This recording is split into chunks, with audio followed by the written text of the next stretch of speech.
definitely know your crowd. Definitely know who you're presenting, or if when it comes to business, who you're doing your sales to, who your audience is. And then another thing is, like, you got to know your stuff. Um, really knowing your stuff, because that gets away a lot of doubt. Like when you're sure about what you're doing, 100% sure about everything about it, then it erases a lot of doubt and insecurity. And then being fearless. Not worrying about, okay, I might say something wrong that somebody takes the wrong way, or I might jump off the topic a little bit, or say something that lose people's attention. You got to be fearless, just like knowing confidently that I know my stuff. What I'm gonna do is good enough, and you're doing a great job. Like, you put it all out there the first time, 100%, to where you don't have to go home and think about, I could have did this better, or I could have tried this, or maybe I should have presented it this way.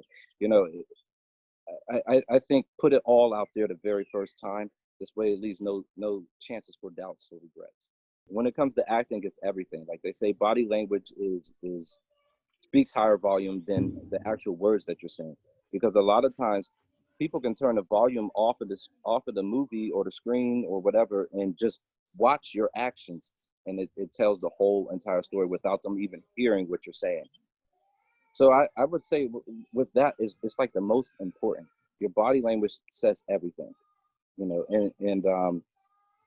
it, like I said before, a lot of it comes down to confidence. Mm-hmm. And it shows. Like, if you're on stage and you're performing and you're nervous, your body language is going to show it, even if you're trying your hardest not to and trying to avoid it. But if it's in your mind, your body's going to show it. What you think, your body presents. Same thing with your tone when you're speaking. Like, if you're a little nervous or shy or whatever, it's going to come out in your pitch. So to break nerves, to be at a 100% best at your own, I think that you have to know your stuff. Mm-hmm. Knowing your stuff is the best thing possible, because then it's like, when you go out there, you're confident, you feel great, you don't have all these doubts in your mind, you're not too worried about what people are thinking, because you already know that you're going to do a great job. Your body language is going to say, this guy's on point, he knows what he's talking about. I can see the confidence coming off of him. And another thing, like, I would say, start a lot of conversations with things that you don't know, things that you're unsure about, things that you don't have 100% guarantee on, and jump into a conversation where people know exactly what they're talking about, and just try to keep up.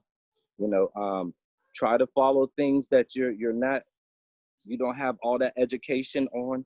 You don't know too much. You don't have a lot of experience on, and try to keep up with people that actually know what they're talking about.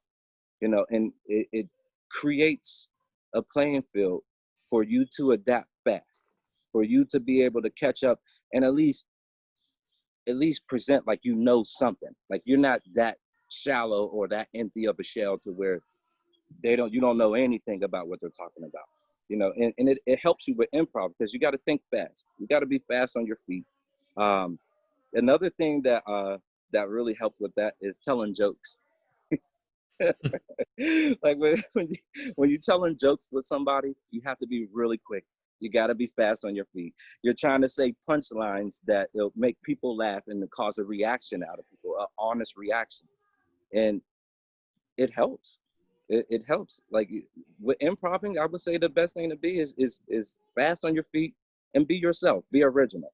Don't try to be somebody else. Just be you, and what comes out of you naturally is great, and let it flow. One thing that really helped me was, like, when you're working with stars and stuff like that, is you're automatically, like, you start to get nervous. You start to question yourself.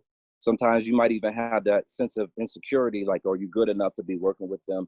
And then it's like, once you get on set and then you're looking at them face to face, sometimes, man, you get so nervous that it's hard to make eye contact. So Mm-hmm. one thing that I had learned in school was that, like, you can keep eye contact with somebody that you're working with without actually staring at them in their eyes, and take that sense of nervousness that you have inside you out. So Interesting. one thing that we learned was, you stare at somebody's eyebrows, you know. So this way, when the camera's focused on your face, it actually gives the impression that you're looking at them in their eyes, and you're not.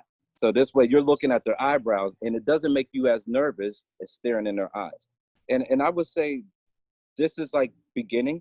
like when you're first going into the business, this is something that you definitely would want to use, because when you start working with big celebrities and stuff like that, your nerves is definitely going to jump up there.